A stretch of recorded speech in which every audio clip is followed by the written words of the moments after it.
If you've ever wondered how much of your favorite movies and TV shows really happened, head on over to basedonatruestorypodcast.com to find hundreds of episodes digging into the true story behind movies and TV shows. Once again, that's basedonatruestorypodcast.com.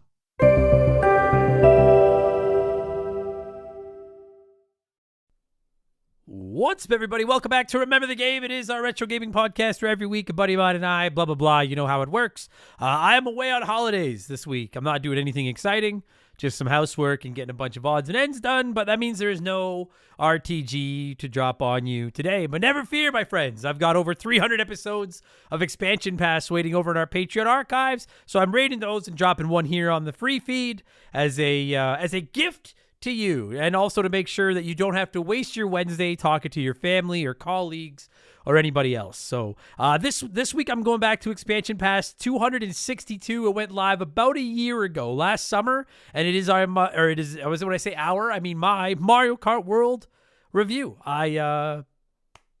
If you've got a Switch 2, you've probably played Mario Kart World. This sucks. I should have wrote down. You know what? I was about to delete this, be like, I'm starting over, but I'm not good. I should have written down what I was going to say. And I was like, bro, it's like a 90-second intro. You can fucking freeball that off the top of your head, and you'll be fine. And here we are. I don't know what I'm doing. Anyways, it's my Mario Kart World review I put up last summer when the game came out. I hope you enjoy it. Have a listen. And we'll be back next week with Remember the Game 374. Admittedly, I don't quite know what it is yet, but I am hoping to do episodes on Pokemon Fire Red and Leaf Green and the Adventure Island trilogy from the NES in the month of May. So that's two things that I am working on. Yes, that will do. Good enough. Let's get out of here before I ruin this. Enjoy the episode, everybody. Thanks for listening. Talk to you next week. Leave us a good review. We have Patreon, blah, blah, blah. Here we go.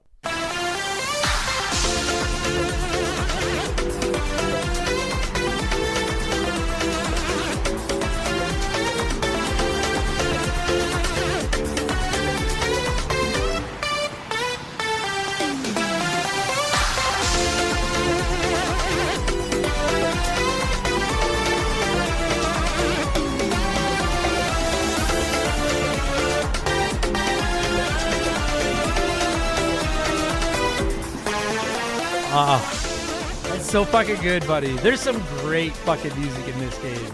Holy jumping. I think that one's my favorite, though. I really like that song because I love those tracks from the Super Nintendo, Super Mario Kart.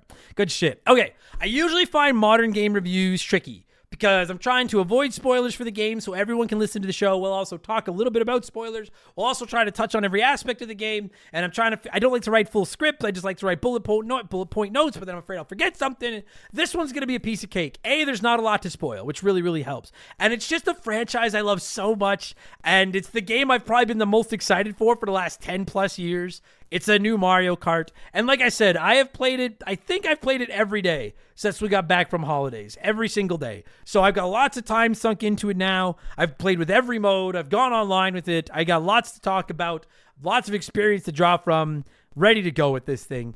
The thing, and like, I've been trying to figure out how much I like Mario Kart World. Like, as I'm sitting here right now, the last point in my notes is to slap a score on this game. And as I'm sitting here talking, probably about 40 minutes away from putting a score on this game, I have no idea what score to put on this. I don't, like, for those of you that are listening to this that have been playing Mario Kart World, I think based on your comments, a lot of you kind of feel this, like, it's not bad. It's just, like, like, I want to say, is it good? Like, it is good, but it's like, but is it, how good is it?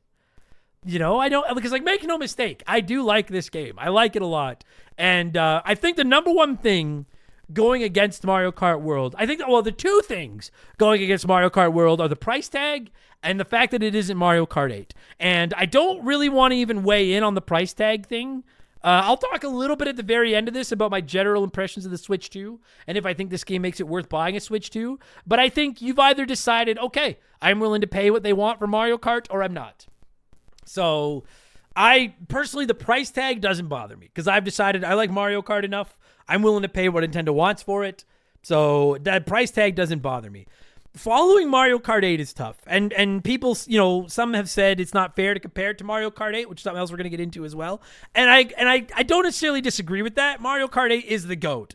And we've been playing it for a decade. It's gone through 2 different console generations. It's had tons of DLC and tons of things added to it and stuff like that. So like I get that a new game on a new console, and that's something that needs to be remembered. Mario Kart World is a launch title for the Switch too. And I know some will say Mario Kart 8 was a launch title for the Switch, but it was also a game that they had 3 or 4 years on the Wii U to fine tune before they launched it on the Switch. This is a launch title for a brand new piece of hardware. And if you go back to any system in the history of humanity, the games that launch with it and the games that are coming out in its 5th, 6th, 7th years are night and day, because developers have just figured out more of the tricks of the trade when it comes to tinkering under the hood of the console. So I do think that over the next 5 or 6 years, the Mario Kart World we're playing right now on July 2nd, 2025 is not the Mario Kart World we'll be playing on July 2nd, 2028. Like, they're going to change this thing like crazy.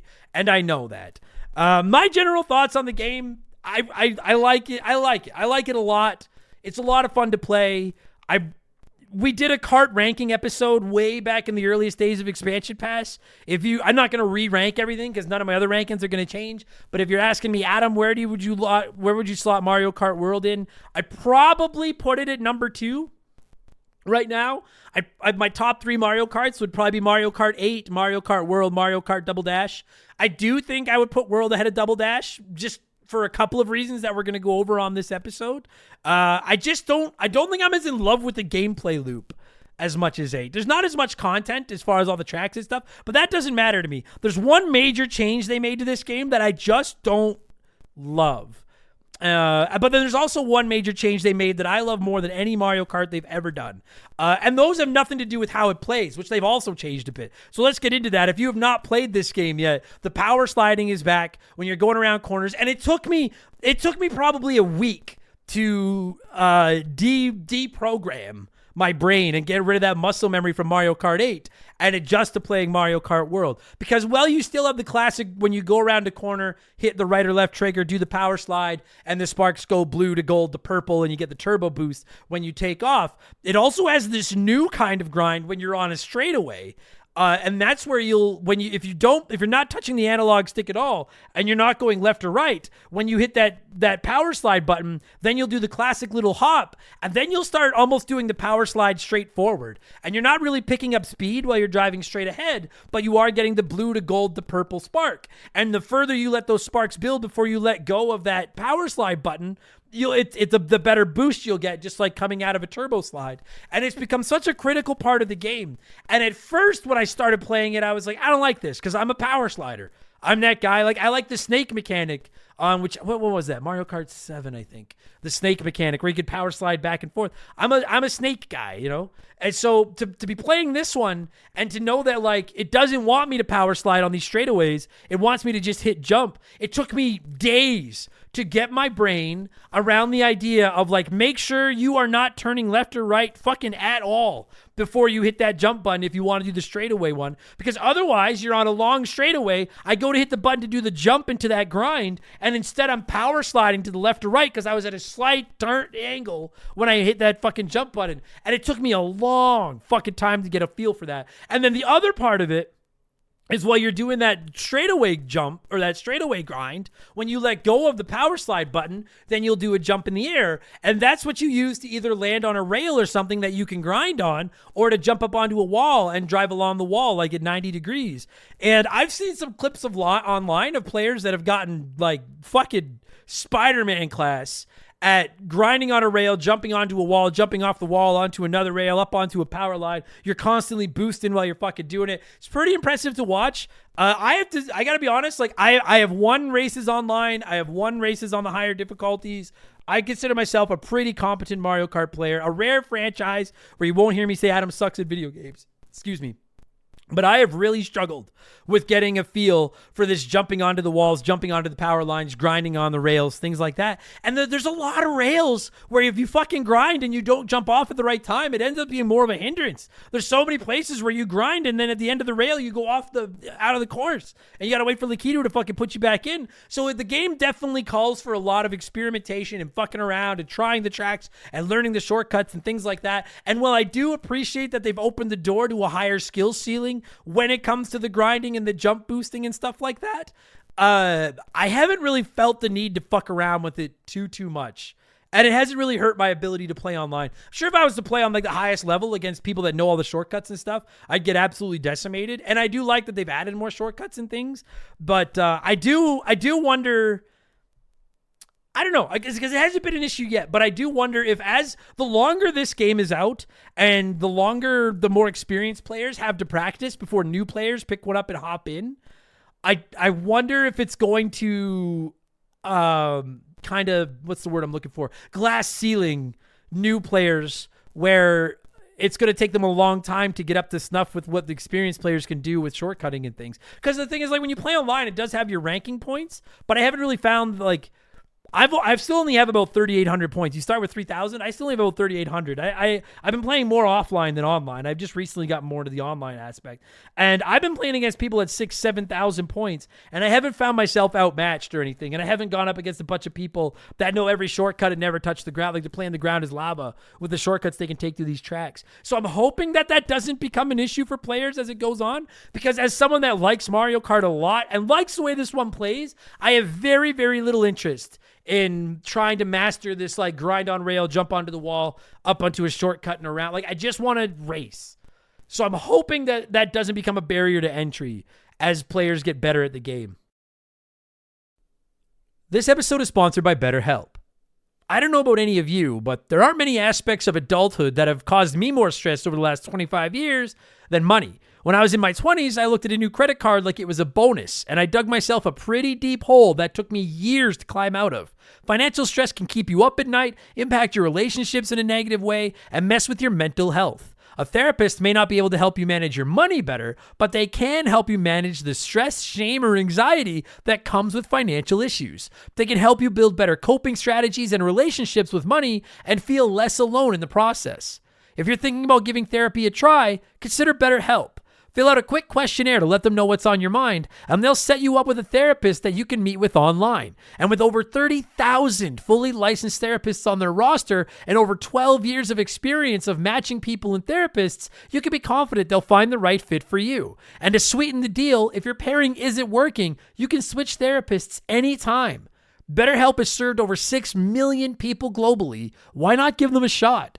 When life feels overwhelming, therapy can help. Sign up and get 10% off at betterhelp.com/rememberthegame. That's BetterHelp, HELP.com/rememberthegame. Another new aspect of it that took me a long time. I still do it. I still wouldn't say I've completely programmed my brain to play it correctly. Is you get the 2 items in this game, which is no big deal, but you don't have to hold L when you drive over a box. Like in basically every Mario Kart where you've been able to play defense, say you pick up a banana peel or a green shell, then you hold the item button, and as long as you're holding the item button, you're dragging that green shell or banana peel behind you to play defense. In this one, the second you pick up the box and it stops the rotate, like the roulette thing, and it tells you, say you got a banana peel, if that's your main item, that banana peel is behind you. Like, no buttons necessary. It's just behind you. And then if you push L, you'll either throw it if you're pushing a direction, or you'll drop it behind you, or whatever the fuck. But otherwise, it's just there playing defense for you automatically. And I don't know if any of you other diehard Mario Kart 8ites are having this issue, but like, I still find myself when I'm desperate to, like, if I'm in the lead or like near the end and I'm trying desperately to play defense, I pick up a box and I'm mashing L trying to get it to stop so I get something to play defense with. And then I see the green shell or the banana peel pop up in my item box, and I'm like, fuck yeah. And then my first instinct is to push the item button to get it behind me to play defense. And when I push the item button, I drop it or I throw it, and now I'm defenseless again. And and that's not a game design flaw. That's my fault. But it is just, I am having such a motherfucker of a time getting over that switch. It's like I drove stick for the first like 15 years of my driving life, I only owned like standard. That's all I drove was stick. And then the first time I got an automatic, I must have hit that brake like a clutch a dozen fucking times. Like almost putting Shaylee and I through the windshield. It's just trying to reprogram your brain. And I am having such a motherfucker of a time getting my head around not having to hold L to play defense with a fucking item behind me. God damn it. I do love the 2-item system, though. I love that you can carry 2 items. I wish you could swap them. If there's a way, I haven't found it. I don't think you can. But I hate that when you, like, say I've got a mushroom and then I have a fucking green shell. And the mushroom is my primary item. But I'm like, fuck, I want to save that mushroom up there. There's a big shortcut I know I can use it on to get out of there. But in the same time, it's like, I need that green shell for defense because there's items coming at me. And the only way to get to my green shell is to waste my mushroom. So I wish you could swap them. That's something I do hope they patch in, is the being able to swap the order of your pieces. 24 racers. I know this has been a point of contention among some of you, and we're going to go into more detail, and I'll go through some of your comments and stuff. I have to say, dude, huge fan of the 24 racer system. Really, really, really big fan of it. I love seeing all the different characters out there at once. I love that you can be in, like, because how many racers was it in Mario Kart 8? 12? I think it was 12. And so if you were in, like, 11th, you know, you were getting all the great items and shit. It's great to be in like 11th in this game and know that half the pack is still behind you, but you're still getting great items and stuff. I'm going to talk more about it as we get into the strategies of the game, but I think this game does a better job, frankly, of balancing that chaos versus skill, which is a very delicate balancing act. And I think this game almost in some ways does a better job of it than Mario Kart 8. I think Mario Kart 8, we used to think there was a lot of luck and a lot of chaos in 8, but I think to go back to Mario Kart 8 and play it now with 12 racers, it is so much, I think there's so much more of an emphasis on skill in that game. Whereas with 24 racers, you're getting blue shelled like fucking crazy, you're getting lightninged like crazy. You can be in first, and then within 10 seconds, you're in like 19th. But then you'll get a couple of good items, and if you use them correctly, which is a big thing, use your fucking items correctly, you go from 19th back up to second or third. And I really, as someone that gets irritated in Mario Kart 8 when I'm leading and then I get fucked over by a blue shell or something like that, I haven't found myself too often, a couple of times when I'm playing against a computer, but I haven't found myself too angry in this one when I've been fucked over by an item, because I've just accepted that with 24 racers, there is a higher bar for, there's more shenanigans, there's more chaos, it's more pandemonium, and I kind of am enjoying it. It feels like Mario Kart's letting its hair down a little bit more. And I like that 24 racer system. Obviously, the graphics are great. I'm not a graphics guy at all. I've made that abundantly clear. It doesn't matter to me as long as the game is fun. That said, like, this is a beautiful game. It's so weird seeing Nintendo. Again, I don't know tech. I don't know how powerful the Switch 2 is in comparison to like a PS5. But like, this feels as close as Nintendo has been to being able to match the horsepower of the heavyweights. And it's really cool. Like, I can't wait to see what Bonanza is going to look like. I can't wait to see what the next Mario game, the next Zelda game look like on this thing. Mario Kart 8 looks fucking dope. It looks really good. Frame rate is super fast. Like, it's no lag. I haven't had any issues with the internet or anything. I've actually played it more docked than I did my original Switch, just because I like the way it looks on my big TV. Like, it looks beautiful. It looks nice docked as well. It looks like it's nice to hold, but I really like the way it looks docked. So it's great fucking looking game. Feels good. I don't know about any of you, but I find the racers feel very good. Like one thing I may have struggled with the item button, and I'm still struggling with the wall grinding and the rail grinding and stuff like that. But the way the actual power slides work, taking turns, hugging inside corners, things like that, I picked that up right away, and it feels solid. Like, the racers don't feel slippery. I'm really impressed. I hope that makes sense, what I'm trying to say. Like, it feels very competent from a control perspective. And as I've already mentioned, I fucking love the music in this game.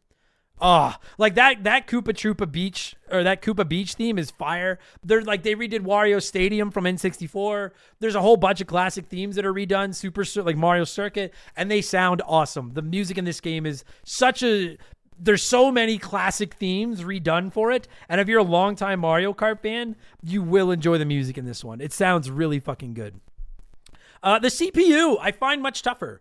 And I don't know if that's because the CPU, like the AI is better and the computer players are just more competent. I don't know if that's because there's 23 other racers, so there's always items coming at you and you're always marked for something. Or I don't know if it's a bullshit. I know some people have said they've been frustrated by all the slingshotting, the way the characters fall behind and then they pull like the yellow car in RC Pro-Am and catch up instantaneously. I haven't found the slingshotting to be too much of an issue, personally. And I have played a lot of this game offline on 150cc. And pretty much every time I've lost a race, it's either been user error because I have fucked myself over trying to do a grind or a rail, like a wall ride or something, or an item has come out of somewhere and fucked me over, which I can accept. I've accepted. I think that's something you need to get into your head. If you are going to enjoy Mario Kart World, you are going to have to accept that there is more chaos in this one than any other Mario Kart. And if you're the type of player that doesn't enjoy Mario Kart when you're getting beamed with shells and stuff constantly, you are not going to enjoy Mario Kart World, because it is going to turn that shit up from like, if you think Mario Kart 8 was a fucking shit show, Mario Kart 8 and the items hitting you all the time and stuff was like a 6. And now Mario Kart World has turned that up to like a 10. It is going to fuck you around, and I've accepted that. Is it irritating when I'm trying to get 3 gold stars on a fucking Grand Prix, and that means you need to get first in every race, and I get first in the first 3 races, and in the 4th race, I get fucked over in the final lap right before the finish line by a blue shell that someone in 23rd threw? Yes, that is frustrating, but I've just accepted that as part of the game, and I like that the CPU is giving me more of a battle in this. So I'm a fan of that.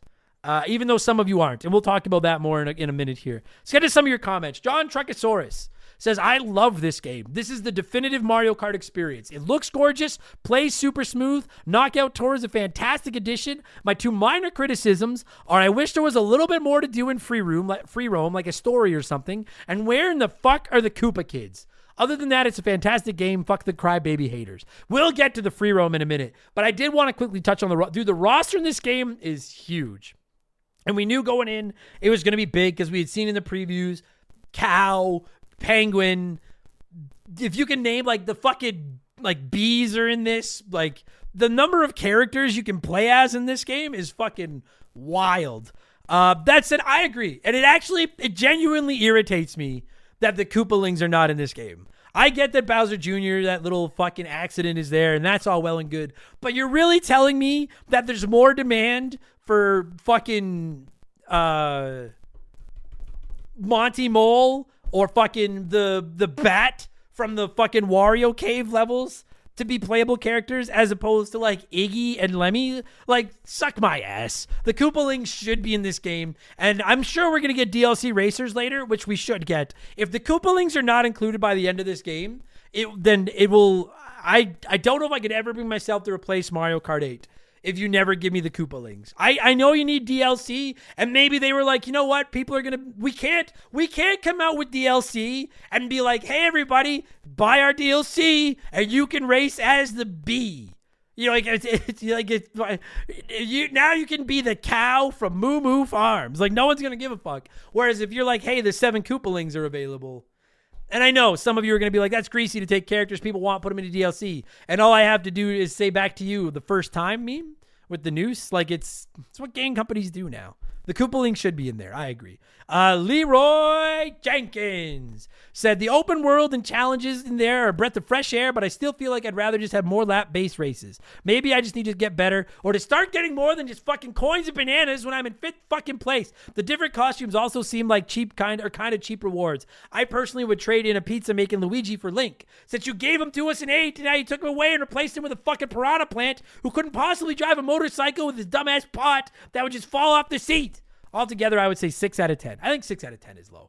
The costumes are neat. Yeah, like if you've not played it yet, as you play through the game, you can find like drive-through delivery, like food bags, like paper bags that are like made of gold. And whenever you pick one up, you get like a mushroom use out of it when you use it. And then when your character eats it, you can turn into a different version of that character or a different character. Because some characters don't have alternate costumes. They just have their one basic skin, which I do think is kind of lame. I would rather see every character have at least one costume over like Mario as a Barbie doll in this game. and then other characters don't have any. But the costumes for the characters that do have them are pretty rad, and they are fun to unlock. Every time you eat some food through like a drive-through window as you're racing, you never know what costume you're gonna get, and that is kind of fun. Some of my personal favorites are I think it's Vacation Mario, and he has a backwards hat with his M on, and then like a fucking Hawaiian guy shirt and shorts. And like shades, I think that one looks pretty cool. I really like Biker Wario. That's my go-to player. Like my go-to characters have been Bowser, Wario, Waluigi, and Mario. And a little bit of Toad have been the guys that I've been playing with. Wario's got some sweet costumes. My favorite is the biker one. He's literally just rocking like a leather jacket, leather pants. He's got the huge muffin top sticking out. He looks awesome. Waluigi has some sick fucking costumes too. I really like the one where he's a vampire, and I really like the one where he's dressed up like a fucking salsa dancer or whatever. He's got like the big purple, what are those fucking hats called? Not a piñata. Sombrero. Like he's got the big purple hat and everything. Like Waluigi's a fucking pimp. Bowser looks pretty cool in some of his costumes because he's decked out like all leather and shit. Looks rad as well. The costumes are pretty fun. I would rather have either one extra costume for every character instead of some having none and some having 10, or more characters and fewer costumes. But I do think the costumes are kind of cool. I'm fine with that. The items in this game, like it's got all your classics, your greens, your red, your blue shells, your mushrooms, your banana peels, your gold mushrooms, etc. Some of the new items in this one, the feather is back from Super Mario Kart, pardon me. Yeah, and it's the exact same as Super Mario Kart. You'll do a giant jump up in the air. I have found the feather very annoying. You can use it to jump over like red shells and stuff, which is kind of neat. And I know it can be used to access shortcuts, but maybe I just haven't found enough shortcuts yet. I often find myself getting a hold of the feather and just being like, fuck, this is just going to slow me down. Like, I don't want to use this, but you can't just drop it. I wish you could drop it, but you have to use it. And I just find it to be, for every one time where I find it useful to get up to a shortcut or to dodge an item, there's like 4 times where I'm just wasting it to get it out of my fucking inventory so I could get something better. So it's nice to see it back from a nostalgia standpoint, but I don't really particularly like it. I think the ice flower is new. Basically works the same as the fire flower, but you'll freeze the enemies instead of light them on fire. It is what it is.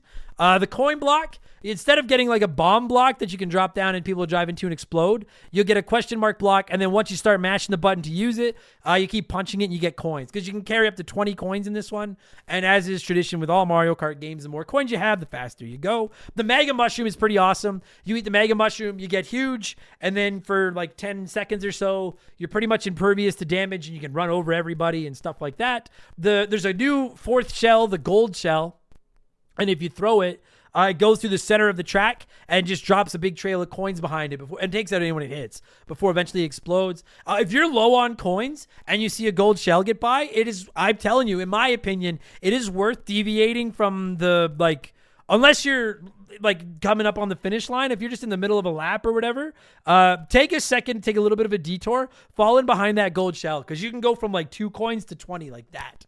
So the gold shell is kind of neat. And then the Hammer Brother hammer you get, and you can just lob a ton of hammers in front of you or behind you. It's like a more useful boomerang. I hate the boomerang. I hate that fucking thing.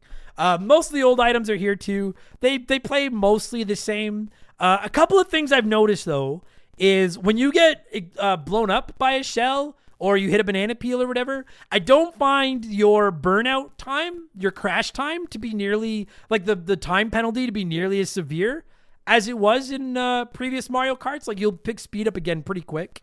The star doesn't speed you up, I haven't found, but it does let you take like paths across dirt and things, which is so useful. Same with the ghost. You can use the ghost to travel across dirt and stuff as well, and that can be really handy. So the items are good. They're fine. I found it's less about the items and more about the strategy of using the items. Like, we'll talk about that in a second when we get into the different modes here. But I find that I'm using the items not just to take out the racer in front of me, or not just to fight off the racers behind me, but to stop racers from passing me. Like when you're in some of the modes where, like Knockout Tour, which obviously is what everybody wants to talk about, like say you have to finish in the top 12 of 16 racers to keep going, and I'm in like 11th, then you have to make a choice. If you get 3 shells, do you throw those shells in front of you and try to take out the person in front of you? Do you throw the shells behind you and try to slow people down behind you? Or do you just keep them around you to try to play defense? And if anyone tries to pass you, the horn, dude, you can get horns in this one when you're in like 10th. And they're really useful because as racers are blowing, like if say you hit an item and you crash, as racers are blowing past you, bust out your horn and stop them all. Like there's a lot more strategy to how you use your items in this game. And that's why, like, for anyone arguing this game is nothing but luck, I can't agree with you. Definitely more chaos than previous Mario Karts, but a lot more, the door is open for a lot more strategy if you're willing to do the time to find it as well. So, Cephas says, it's worth noting that I've never gotten into a Mario Kart before, but I am loving this game. I really hit a turning point when I finally beat some of the time trial ghosts, and I have since triple gold starred every circuit on 100 and a couple on 150, which feels pretty good for a noob. I am staying away from online, though. I used to feel amazing in Halo 2 in my circle of friends, but the second I touched online death matches in that game, I was supremely humbled. I'd rather just pretend I'm good in peace. Also, my cousin thinks the lightning is the worst item to get hit by, but I argue against that. It's the blue shell. I ain't never lost 6 positions from lightning. Oh yeah, no, the blue shell is, because lightning hits everybody, except if you happen to be in a position where it's not going to hit you. But like lightning takes out everyone at once. That blue shell is just going to fuck you over if you're in first. Blue shell is so much worse. I would say like, because one of the reason I shy away from playing online, I always talk about how it's because I have no friends, which is mostly true. But the other reason I don't play online is because I've always just assumed I'm not good enough because I'm not very good at video games. Mario Kart's one of those ones though that like, there's no voice chat, so you don't have people calling you horrible names. Oh, I should make that clear too. I have not tried the party chat thing, so I can't speak to how that plays. I just haven't tried it at all. But there's no voice chat. No one's calling you names and talking shit to you or anything like that. You lose and you just fucking leave and come back again. And you will lose. Like, I'm a good player, and I have 3 wins in Knockout Tour in 2 weeks. Like, you are going to lose. It's really not a big deal. And it makes you better, dude. Playing against the other players online, like the good players online, will make you so much better at this fucking game. I love the online. LaQuisha said the rubber banding is egregious. I like the open world stuff in the knockout rounds, but it is absolutely insufferable to be in the lead the whole time and then have some NPC breeze past you at the 11th hour. And Navigante said, I've been playing Mario Kart World co-op with my wife since launch. After completing all gold cups at 50, 100, 150, and the knockout tours, the game feels like a letdown compared to the Goliath that was Mario Kart 8. I don't expect it to have as much content at launch, but the rubber banding is egregious. 2 egregiouses. Causing unfair losses in the last seconds of a long race. The constant blue shelling and lightning bolts takes the fun out of it, and most of the costumes aren't very interesting. So that's something that I know a lot of people have been bringing up, the rubber banding, the way the characters are constantly coming back and getting right back up your ass. It's very hard to get a lead. I have to respectfully disagree with that. Does it happen? 100%. But I have had knockout tours and Grand Prix where I have been so far ahead of the computer on the higher difficulties that like they can't touch me. Like, it hasn't happened a ton, but it has happened because I know the tracks. I'm nailing all my slides. I'm nailing all my turns. I'm playing good defense.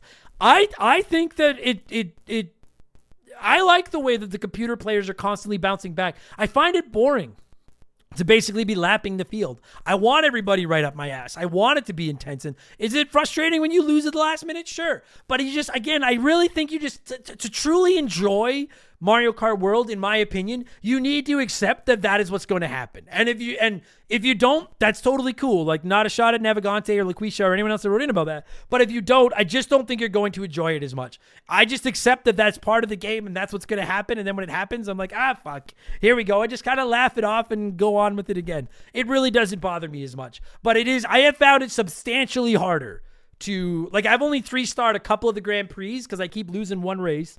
And I don't think I'll ever 3-star the knockout tours on 150 because you need to be in first place at every check stop to do that. And if you're still wondering what knockout tours, we're going to get there. But I personally really like the mix of chaos and strategy.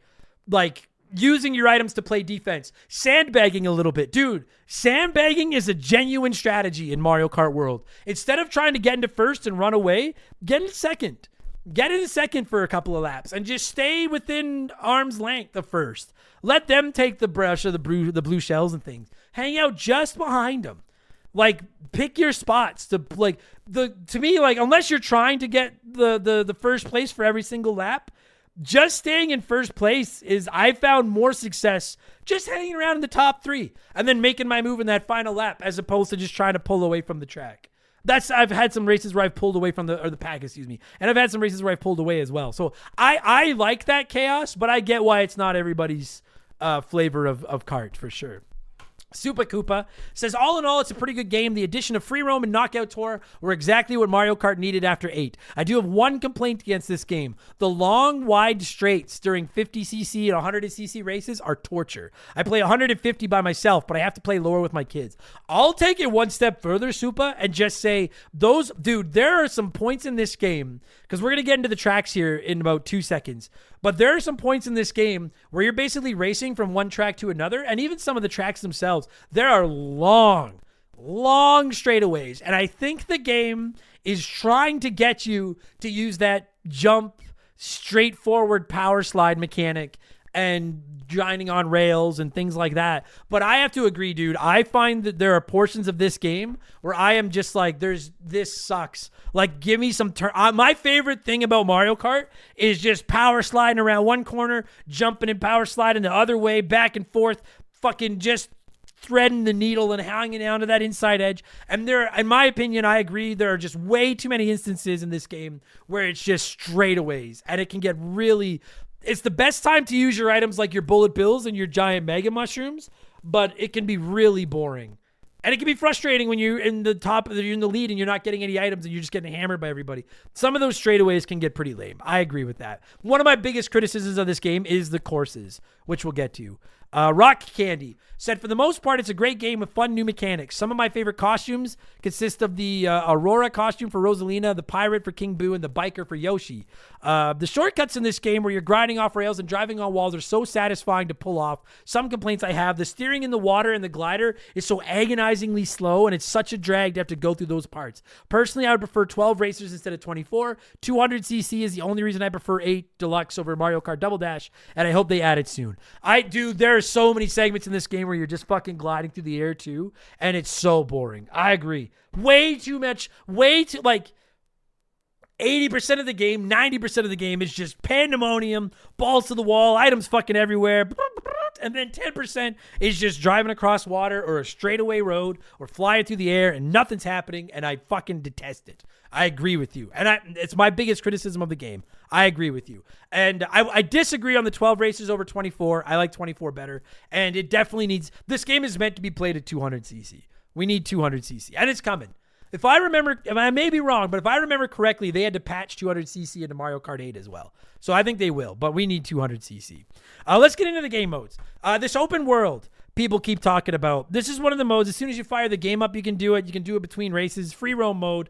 It's not like all the other Mario Karts where you just pick a track and then it takes you to that track. This one, you're on like a giant island with the tracks spread out throughout the island, and you can drive between them. And there's actually a mode where you can literally just explore this giant island, do laps on the tracks if you want to, or just drive around and just look for secrets and look for costumes. There's things you can collect like princess coins. There's the question blocks that look like the Super Mario Kart ones on the ground. And these blue P blocks that when you hit, they turn on like little mini challenges that you can go through. And there's tons of them to find in this open world. I know some people are really digging the free roam. Mark McHugh had told me he loved it. I know some of my friends with kids are really enjoying the free roam with their kids. I have to say personally, I don't care for the free roam. I have no problem with it being in the game. What I hate about it is if you want to unlock mirror mode for the Grand Prix, you have to finish all the other Grand Prix, which is fine, but then you also have to go into that free roam mode and find like 10 princess medallions, 10 question blocks, and a dozen or whatever P-switches. And as some of you are going to mention in these comments, dude, you can have long fucking stretches. Like it took me probably 3 hours to find the 10 princess medallions and question blocks I needed in this open world. And there's nothing else to do. The P blocks are easy. They're easy to see, but I couldn't find everything else. I would go through entire podcasts or YouTube videos just driving around in this world. There's no challenge. There's no missions. If you want to put that mode in there for people that want to play it, I have zero issue with that. But to force me to have to drive around in that world for hours trying to find things that I can't find, just to fucking unlock this mode, I think it's the second biggest flaw of this game over some of the course designs itself.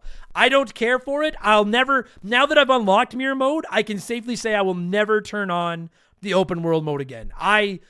Great for those that enjoy it, but to force players to play it to unlock the more challenging modes, I thought was a horrible decision.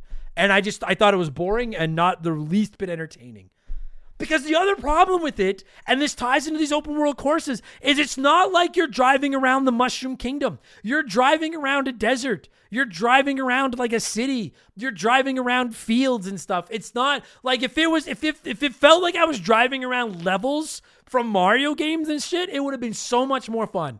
But there's so many areas where it just feels like open road simulator. And I find it just incredibly tedious and boring. And I'm glad I fucking finally found the switches I need. I had to look some of them up. I had to look them up because they're so spread out. I could not fucking find them. And I just was like, fuck this mode. That should have been replaced with a story mode. Or there should have been a story mode instead. Like Diddy Kong Racing style. In my opinion, that free roam mode feels so half-assed. It should have been a story mode of some kind. I don't like it.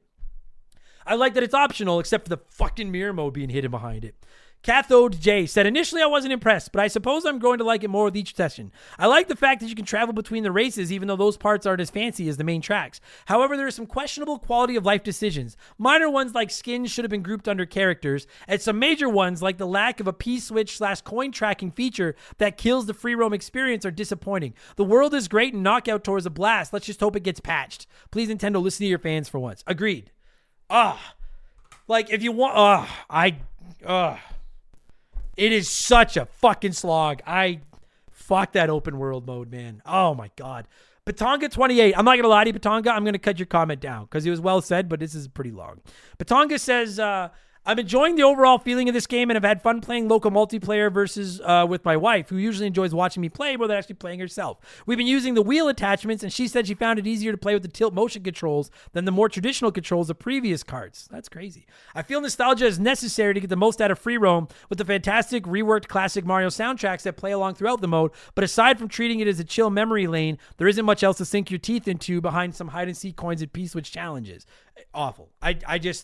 Yeah. And all the rewards are just stickers. Yeah, which is fucking dumb. Would be nice if there were hidden racetracks you could unlock by exploring the pipes, but so far no luck with that. And that's what I wanted too. If I could just drive around that open world and unlock tracks or something, so much more entertaining. If there was some kind of story to it or new racers you could unlock or something, so much better. But instead it's just meaningless collectibles to get meaningless stickers. And it's... Anyways, Ponga says, this is the most mechanically polished kart so far with my favorite Rainbow Road track. That's interesting because I actually don't care for the Rainbow Road in this one. That's interesting. I don't hate it. I'd put it in the middle of the pack for me. Middle of the pack. That's interesting. Bryce Hagman said, when are we getting a ranking all 394 P-switch missions expansion pass? Fuck you. I've done like 15 and I'll never do another one. In all seriousness, I love the P-switch missions, and if they would mark them on a map, I would love to get them all. I just wish they'd make it happen more efficiently and easier to know where they are and keep track of what I have. Yeah, like, and that's the thing too. If you could just turn on like an overworld map and see where they all were or something, I get that maybe some will argue that eliminates the challenge of finding them all. But if I had to get all of them to unlock a mode, I would never unlock that mode because that world is way too big and there's way too much space between question blocks and shit to bother looking for all of them. Ugh. Rob B says, I really enjoyed it. Knockout mode online is a lot of fun and frustrating at the same time. Free mode is good, but it feels like there should have been more to do and unlock other than stickers. Other than that, I really love it. Another great entry to the Mario Kart games. Yeah, we'll move on. I've made my opinion of the free mode clear. I will say, dude, if this game had come out when I was like 6, I probably would have played that free mode till fucking death. So I get why people are enjoying it. I get why kids are loving it. I just find it like watching paint dry. I wanna play Mario Kart for like intense races, not just driving around looking for coins. Grand Prix mode. It's classic Grand Prix mode. You've got how many cups is there in this one? I should have wrote that down. 6, I think. No, 8. Fuck. Now I can't. How am I knew this in my head, and so I was like, oh, I'm not gonna put that in my notes because I just know it off the top of my head, and now I can't remember how many there are. 1, 2, 3, 4, 5, 6, 7. Yeah, 8. Okay, there's 8. Yeah, and they're classic, right? They're 4 races each, and if you want to get the 3 stars, then you need to get first in all 4 races. And at the end of the 4 races, whoever has the most points gets gold and silver, and then bronze. All that classic stuff, as you all know. I like it. I like the Grand Prix. My big problem with it is, as so many other people have said, there are some tracks where instead of doing 3 laps around a race, you spend 2 of your 3 laps just driving from one track to another track. And then when you get to the track, you do 1 lap on it, and then that's the whole race. And I hate it. I truly, that is my biggest criticism. Like, the free roam mode isn't great, but I don't really care because I don't have to play it very much. But the Grand Prix mode and all the, like, I don't mind the racing from one track to another in Knockout Tour, because as we're about to explain, that's how this works. It's all about getting from one checkpoint to the next checkpoint. But when I'm doing the Grand Prix and I just want to race people and try to finish a race faster than everybody else, I don't particularly enjoy just having to drive around in this open world racing from one track to another. Like, that doesn't feel like Mario Kart to me. Like, I really, it is my biggest criticism of the Mario Kart of the Grand Prix, outside of hiding mirror mode by that fucking free roam, is that I don't think the intermission tracks where you're just driving in the open world, I don't find them particularly fun, with the exception of the tracks where they're throwing traffic at you. Those ones can be kind of entertaining. But otherwise, to me, they just feel like Mario Kart Tour tracks again. And I fucking hate those. I hate Mario Kart Tour. Bill M said, I really like Knockout Tour and I think battle mode is good, but I don't like racing in between tracks during Grand Prix. I think it was a mistake not making that mode the traditional 3-lap race on each track. That concept works great for Knockout Tour, but it feels like it was forced into Grand Prix to capitalize on the open world concept, and all it did was make Grand Prix into a shitty version of Knockout Tour. I don't really like the battle mode, which we'll talk about, but other than that, I agree with just about everything you said, Bill. Knockout Tour is the best mode in this game. But for someone that is just a traditionalist that likes to 3-star all the Grand Prix, I'm finding myself torn on if I'm even going to keep trying, because I like that the computer is competitive, but I just don't like some of the races. Like, someone asked me on Remember the Game this week, what are my favorite tracks? And I was like, I find 3/4 of the tracks in this game very forgettable, because I feel like I'm just driving around in the fucking city. And it's not that it's not fun to play, but I'm there to, like, race around Peach's Castle and Bowser's Castle, and for every one of those, there's 2 where I'm just driving through a fucking desert field or something, you know? Andrew Wright said, the areas for connecting each track work great in Knockout Tour, but for me, it does take away from the Grand Prix experience. When 2 of the 3 laps are just getting to the next track, I don't feel like I'm getting the full experience of playing each course. The bones are there for this to be one of the best Mario Karts of all time, but it's not there yet. Yeah, I just don't enjoy those fucking straightaways, man. Just not at all. So Grand Prix is competent. I will say in most games, Grand Prix is my favorite mode. This one's got Knockout Tour, which is better. And we'll talk about that one. I saved that one for last because it's my favorite. But Grand Prix is competent. I just think half the tracks are kind of lame. That's all. Anthony Matthews says, I'm loving this game so far. I've only done the 50cc cups and played online. Knockout Tour is fun and chaotic. My biggest complaint is that when you play split screen online, the second player can't sign into their own Nintendo account like they could in Mario Kart 8. This might be fixed with an update if it isn't already. So there you go. I didn't know anything about that because I haven't played this with anybody other than playing it online. So I just threw that comment in there for those of you that like to play with other people. If you didn't know, now you know. Battle mode I've hopped into a little bit. I have not fully loved a battle mode since Mario Kart 64, and that still stands. The tracks are just like the actual tracks and stuff. They're like looped off areas. It's fun to play battle mode with 24 people, and you all have 5 balloons, and you're trying to take each other out. But it's the same as when Mario Kart 8 launched. I don't like battle mode needs its own special trap you inside arenas, Mario Kart 64 style. I don't like doing it on big open tracks and everything. So I don't see myself really there. And then there's the coin battle where you have to go around and see who has the most coins at the end of 3 minutes. I don't see myself ever really playing the battle mode in this game. I'd rather race. I don't find it that much fun. Match race online is fine. We talked about this on Grand Prix the other day. They did patch it. It used to be if you selected random for your track, you were guaranteed to get a classic 3-lap course. And now they've done it where if you pick random, you are not only possibly, but probably going to get an intermission track over the 3-lap races. I think that could be fixed if they would just turn on the ability to like flip sliders. Do you want intermission tracks on, 3-lap tracks? Both. If they would just do that, I'd play it more. But I I'll be when my online time will be spent with Knockout Tour, which now we're finally going to get to. It is the best mode in this game. People are eating this shit up. It's awesome. If you've not played it, you start with 24 racers, and instead of doing laps, you basically are just running from one checkpoint to another. That's where the open world works fucking awesome. And each checkpoint, the bottom 4 races are eliminated. So to start off out of the top 20, you have to finish in the top 20 at the first checkpoint. Then the top 16, the top 12, the top 8, the top 4, and then the final 4 race it out for the win. And it is fucking awesome. It is so much fun. It's so difficult, but it's so fucking addictive. And that's where I know some people have complained about the items and the randomness and getting fucked over all the time and shit. But I love it because, yeah, there are times where I'm in first and then I get hit with a blue shell that's followed by a green shell, then a bullet runs me over and now I'm in 20th and I'm eliminated. And that can be frustrating. But at the same time, you can go from second, be knocked down to like 18th, then get a good pair of items, a gold mushroom and a bullet bill. Use the mushroom to get across some shortcuts, drop that bullet bill in a narrow stretch, and now you're back up in third again. I fucking love Knockout Tour. I have played so much of it online. I do have some wins, which I'm very proud of. I will continue to get those wins. I love that mode. And what I really, really like about it is that Spurgeocalypse nailed it. Spurgeocalypse said, I'm loving it. Knockout mode is so addictive and chaotic until you get to the top 4 when the skill kicks in. I've only registered 1 win, but damned I'll keep trying for another.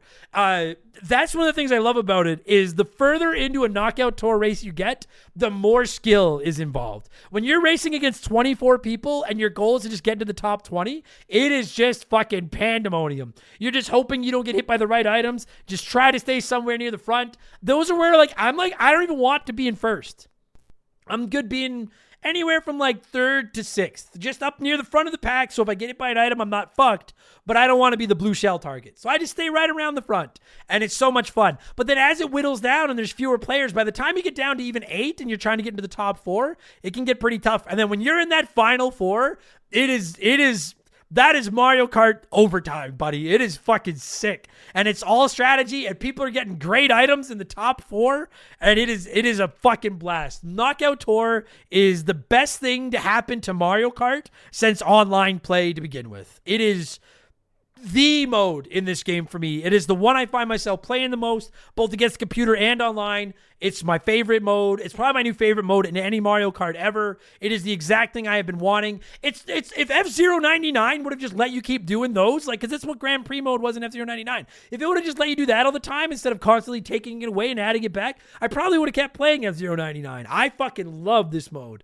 It's so good, buddy. It's so good. Il Piantissimo says, Knockout Tour is my new favorite Mario Kart edition. It is just so much fun. Agreed. Every word. Please refrain from tasting the knob. Said, I'm addicted to Knockout Tour. Why can't I win? Because dude, the number of I might have the world record for second places in that fucking mode. Oh my God. And like some of them I have lost by like a cart width. And I'm just begging trying to get ahead of them. And I'm using the drift where I'm behind them, trying to speed up past them. And that's something you need to remember too. If you're in first place, everyone behind you is going to use you to get that drift. Second place is where it's at. But yeah, Knockout Tour is fucking sick. I love it. Not everybody does, though. Master Chief Wiggum, great name, by the way, said, loving the game so far, but playing Knockout Tour online is so difficult. You can easily drop from 1st to 15th with any small slip-up or hit from a turtle shell. Also, I absolutely love the Rainbow Road on this one. See, I love that you can get knocked back from 1st to 15th like that. I love it. Knockout Tour. I think Knockout Tour is worth the price of this game on its own. If that was the only mode in this game, I would have bought it. Now that I've played it, I will be playing Knockout Tour for years. It is such a great fucking mode. And it makes those boring intermission tracks fun. Because now you're not trying to finish 3 laps. Now you're just desperately trying to get to point A from point A to point B faster than the people you're racing with. And it's awesome. Fuck, it's awesome. I have written down here the tracks.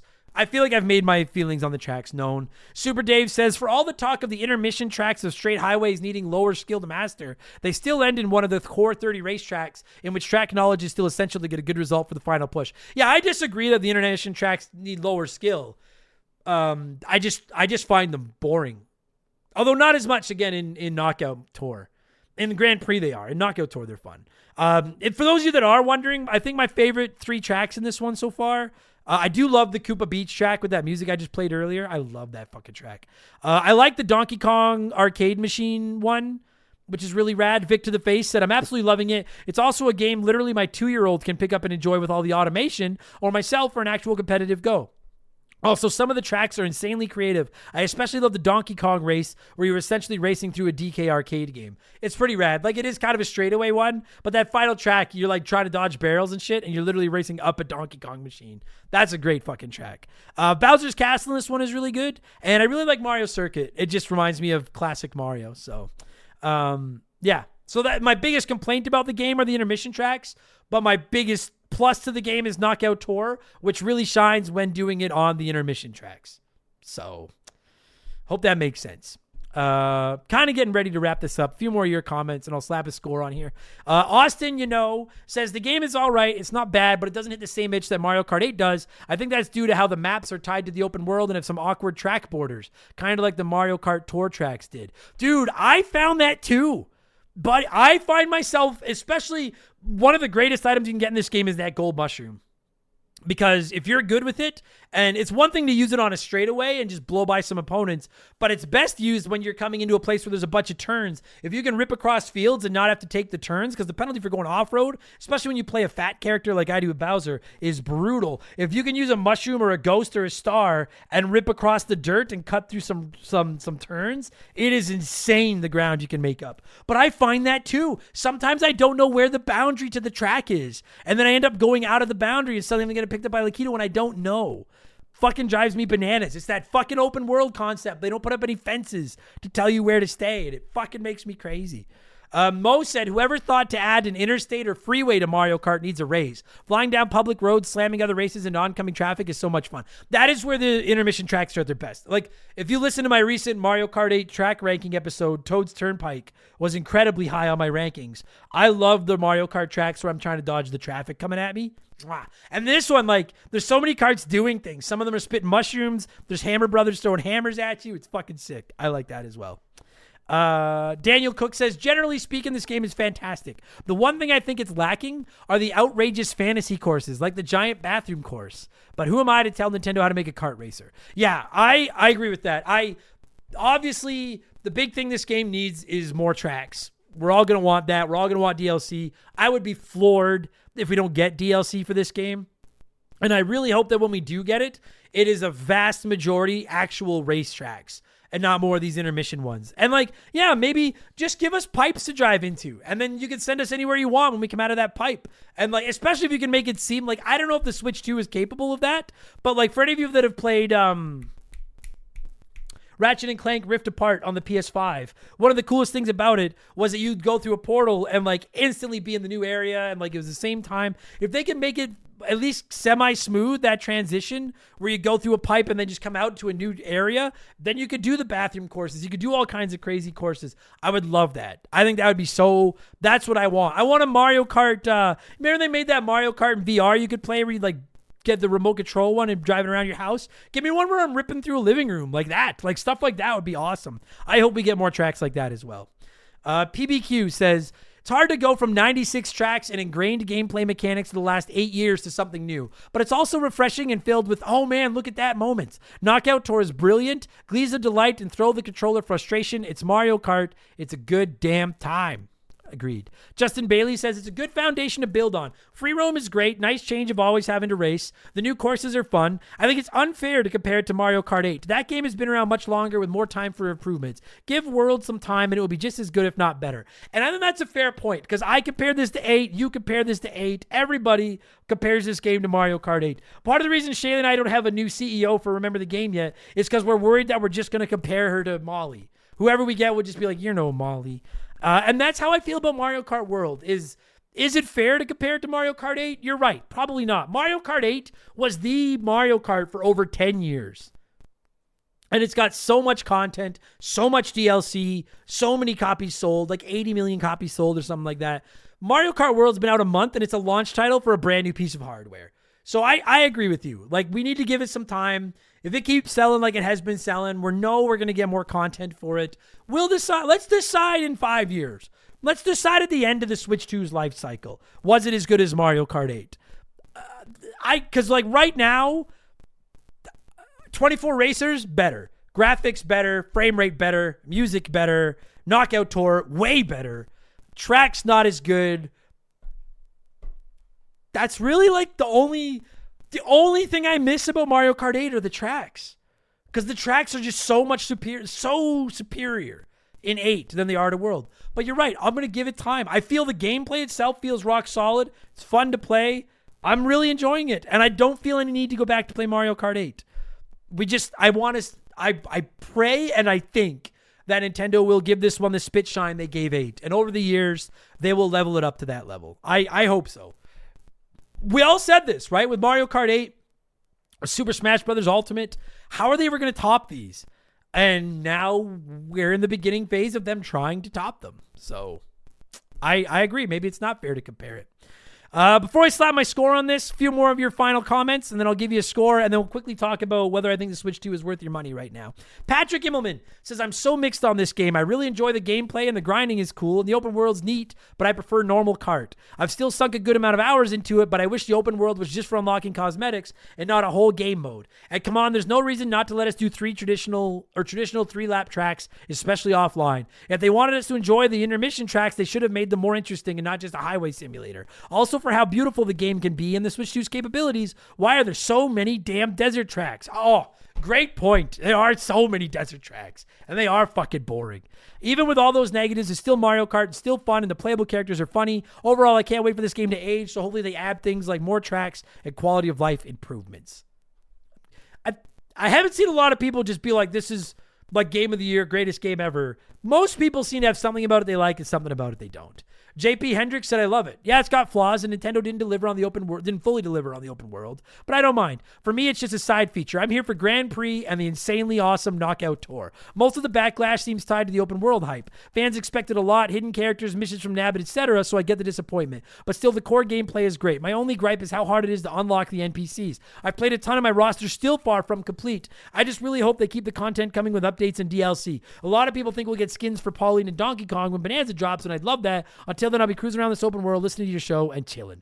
It would have been nice if you could have just found the NPCs driving around in that open world as well. And like you do, but you just find them like getting sandwich bags and stuff. Like missions. Give me missions to go on to get new characters. Make me go race a character and then unlock them. It would have been better.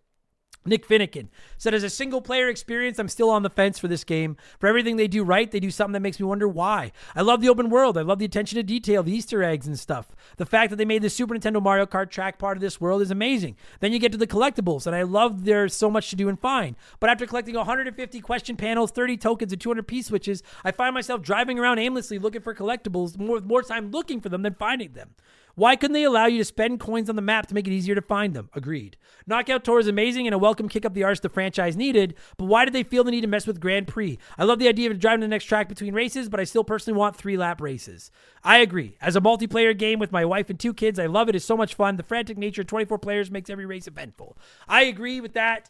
I feel like when they released this, or in the lead up to the hype, they were talking about how between races, you'll drive to the next race. And I thought it came across more as like, it's just something fun to do, and then you'll get to the next 3-track race. That they make that traverse from one track to another part of the race is its biggest flaw, in my opinion. I agree with that. What am I going to fucking score this thing? It's not a 10. I wanted it to be, and hopefully someday it is. It's not a 10. I'm gonna give it an 8. I'm gonna give it an 8. I like it a lot. Knockout Tour on its own carries this game. I'm just disappointed with some of the tracks, and that open world sucks, in my opinion. But there's a great core game in here, so I'll give it an 8 with the quite possible chance of it moving up to a 9 with some DLC and some more better tracks. I'll give it an 8 out of 10 right now.